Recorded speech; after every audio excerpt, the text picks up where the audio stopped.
Assalamualaikum warahmatullahi wabarakatuh. Kami di sini dari kelompok 7 akan membahas tentang memahami pengertian belajar, tujuan belajar, ciri-ciri belajar, prinsip belajar, dan sumber belajar. Di sini saya Ruri Maulidia dengan NIM 210102110103 dan rekan saya yaitu Muhammad Raffi dengan NIM akhir 88. baik yang pertama yaitu pengertian belajar. Pengertian belajar dapat disimpulkan bahwa belajar adalah usaha yang dilakukan oleh individu secara sengaja maupun tidak, melalui latihan atau pengalaman yang menyangkut berbagai aspek, yaitu kognitif, afektif, fisikomotorik, dan melibatkan interaksi antara individu dengan individu mau dengan individu maupun individu dengan lingkungan dalam mencapai tujuan tertentu sehingga mengakibatkan terjadinya perubahan tingkah laku secara permanen yang dapat meningkatkan kualitas diri dari individu tersebut. Selanjutnya yaitu tujuan belajar ada 5. Yang pertama, belajar bertujuan mengadakan perubahan di dalam diri antara lain tingkah laku. Misalnya seorang anak laki kecil yang belum masuk sekolah bertingkah laku manja, egois, cengeng, dan sebagainya. Kemudian setelah beberapa bulan masuk sekolah, lakunya berubah menjadi anak yang tidak lagi cengeng. Lalu yang kedua yaitu belajar bertujuan mengubah kebiasaan dari yang buruk menjadi yang baik. Contohnya mengubah kebiasaan merokok menjadi tidak merokok pada minuman keras, atau mengubah kebiasaan anak yang sering berkeluyuran dapat dilakukan dalam suatu proses belajar. Lalu yang ketiga, belajar bertujuan untuk mengubah sikap dan negatif menjadi positif. Eh, Misalnya seorang remaja yang tadinya bersikap lebih hormat dan patuh. Keempat, belajar bertujuan untuk meningkatkan keterampilan kecakapan. Contohnya seseorang yang terampil main bulu tangkis, bola, tinju maupun cabang olahraga lainnya ditemukan dengan ketekunan belajar dan latihan yang sungguh-sungguh. Lalu yang kelima itu belajar bertujuan untuk menambah pengetahuan dalam berbagai ilmu. Misalnya seorang anak yang awalnya tidak bisa membaca, menulis, lalu karena belajar dapat membaca dan menulis.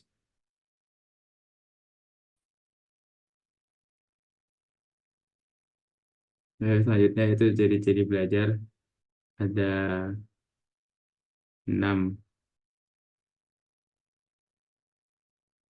yaitu perubahan tingkah laku.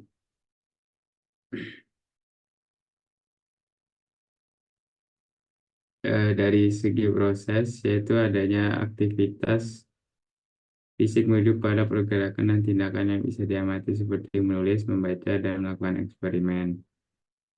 Eh, Lalu yang kedua itu perubahan bersifat kontinu atau fungsional. Sebagai hasil belajar, perubahan yang terjadi dalam diri seorang berlangsung secara berkesinambungan dan tidak statis. Lalu yang ketiga yaitu perubahan bersifat positif dan aktif. Dikatakan positif jika perilaku senantiasa bertambah dan bertujuan untuk memperoleh sesuatu yang lebih baik dari sebelumnya. Makin banyak usaha belajar yang dilakukan, makin baik. Yang keempat yaitu perubahan bersifat permanen. Perubahan yang terjadi karena proses belajar yang bersifat menetap dan permanen. Misalnya ketakapan seseorang dalam bersepeda setelah belajar tidak akan hilang. Yaitu yang kelima adalah perubahan dalam belajar bertujuan atau terarah. Misalnya seseorang yang sedang belajar mengetik sebelumnya sudah menetapkan apa yang mungkin dapat dicapai dalam belajar mengetik. Lalu yang keenam itu perubahan mencakup seluruh aspek tingkah laku. Eh, Jika seseorang belajar sesuatu, sebagai hasilnya ia akan mengalami perubahan tingkah laku secara menyeluruh dan sikap, keterampilan, pengetahuan, dan sebagainya. Next.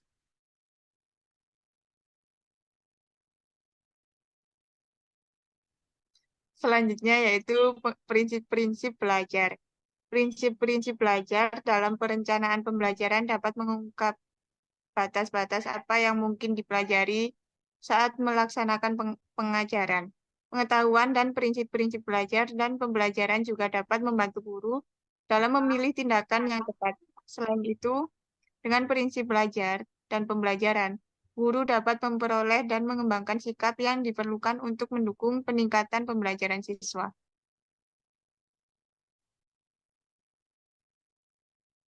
Ya, lalu prinsip belajar itu ada 6. Yang pertama yaitu prinsip kesiapan. Eh, dengan demikian terdapat berbagai macam aspek kesiapan belajar untuk tugas tertentu. Peserta didik yang tidak siap untuk menyelesaikan tugas atau belajar akan mulai kesulitan dan putus asa.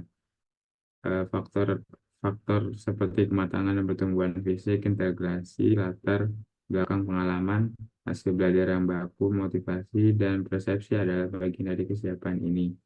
Yang kedua yaitu prinsip motivasi. Pelajar memiliki motivasi untuk memulai kegiatan, mengatur jalannya, dan tetap sungguh-sungguh memberi aturan yang sama dan untuk semua anak seharusnya mendorong rasa ingin tahu, belajar dan pembelajaran membutuhkan perhatian yang sangat penting. Lalu yang ketiga itu ada prinsip persepsi dan keaktifan. Jika seseorang cenderung berperilaku menuntut pemahaman ke mereka tentang keadaan, persepsi adalah pemahaman seseorang tentang keadaan saat ini. Lalu selanjutnya yaitu prinsip tujuan dan menyalah tujuan khusus yang ingin dicapai oleh seseorang dan harus tergambar jelas dalam pikiran dan diterima oleh para pelajar selama proses belajar. Prinsip keterlibatan langsung sangat penting dalam pembelajaran karena pembelajaran adalah proses mengajar dan belajar. Guru harus terlibat secara langsung dengan siswa mereka baik fisik maupun non fisik. Lalu selanjutnya yaitu prinsip perbedaan individual. Proses pengajaran seharusnya mempertimbangkan perbedaan individu di kelas agar lebih mudah mencapai tujuan belajar yang setinggi-tingginya. Pengajaran yang hanya memperhatikan satu tingkat sasaran tidak akan memenuhi kebutuhan semua siswa. Karena itu, seorang guru harus mempertimbangkan latar belakang, emosi, dorongan, dan kemampuan setiap orang. Mereka juga harus menyesuaikan materi pembelajaran dan tugas belajar untuk mempertimbangkan elemen-elemen tersebut. Lalu yang selanjutnya itu prinsip transfer, potensi, dan tantangan. Jika seseorang dapat menyimpan dan menerapkan hasil belajar dalam situasi baru, belajar yang bermanfaat. Apapun yang dipelajari dalam suatu situasi, pada akhirnya akan digunakan dalam situasi lain. Proses ini disebut dengan transfer.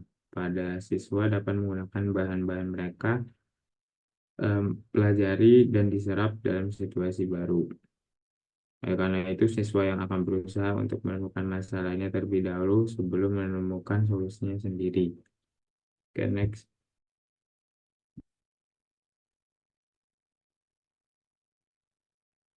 Oke, terus seterusnya yaitu ada prinsip belajar kognitif. Belajar kognitif mencakup pembelajaran konsep, pembentukan konsep, penemuan masalah, dan keterampilan pemecahan masalah. Proses belajar kognitif juga mencakup berpikir, menalar, menilai, dan berimajinasi, serta aktivitas mental lainnya. Lalu selanjutnya yaitu adalah prinsip belajar afektif eh, yang menentukan bagaimana seseorang menghubungkan pengalaman baru. Semua emosi, dorongan, minat, dan sifat terlibat dalam belajar afektif. Sesungguhnya proses belajar afektif mencakup inti dari sikap, emosi, dorongan, dan sikap individu. Lalu selanjutnya yaitu ada proses belajar psikomotor. Bagaimana seseorang mampu mengendalikan aktivitas fisiknya dikenal sebagai proses belajar psikomotor. Proses ini mencakup komponen fisik dan mental. Lalu yang terakhir adalah prinsip pengulangan, balikan, penguatan, dan evaluasi. Teori daya psikologi mengatakan bahwa belajar adalah melatih kekuatan yang ada pada manusia, seperti mengamat, menangkap, mengingat, menghayal, merasakan, berpikir, dan sebagainya. Dan pengulangan adalah cara yang paling kuat untuk menekankan pentingnya pengulangan, bahwa peserta didik akan menjadi semangat untuk belajar jika mereka mengetahui dan mendapatkan hasil yang baik. Hasil yang baik dapat memberikan umpan balik yang menyenangkan dan berdampak positif pada hasil belajar yang lebih baik. Oke, next.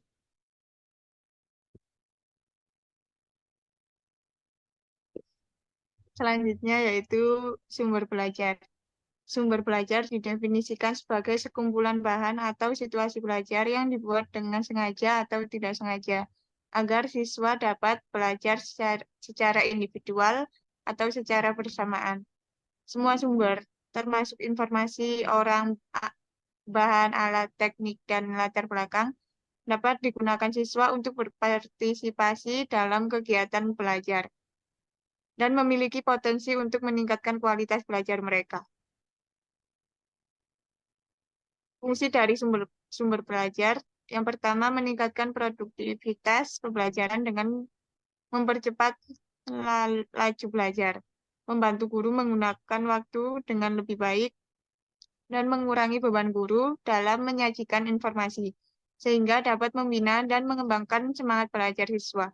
Yang kedua yaitu memberikan kesempatan untuk belajar yang sifatnya lebih individual melalui mengurangi kontrol yang kaku dari guru dan dosen dan tradisional, serta memberi siswa kesempatan untuk belajar sesuai dengan kemampuan yang dia miliki. Yang ketiga yaitu memberikan dasar ilmiah yang lebih baik untuk pengajaran melalui mengatur program pembelajaran yang lebih terorganisir dan mengembangkan materi pembelajaran yang didasarkan pada penelitian. Sekian pemaparan materi dari kelompok kami, kelompok 7. Kurang lebihnya kami mohon maaf. Wassalamualaikum warahmatullahi wabarakatuh.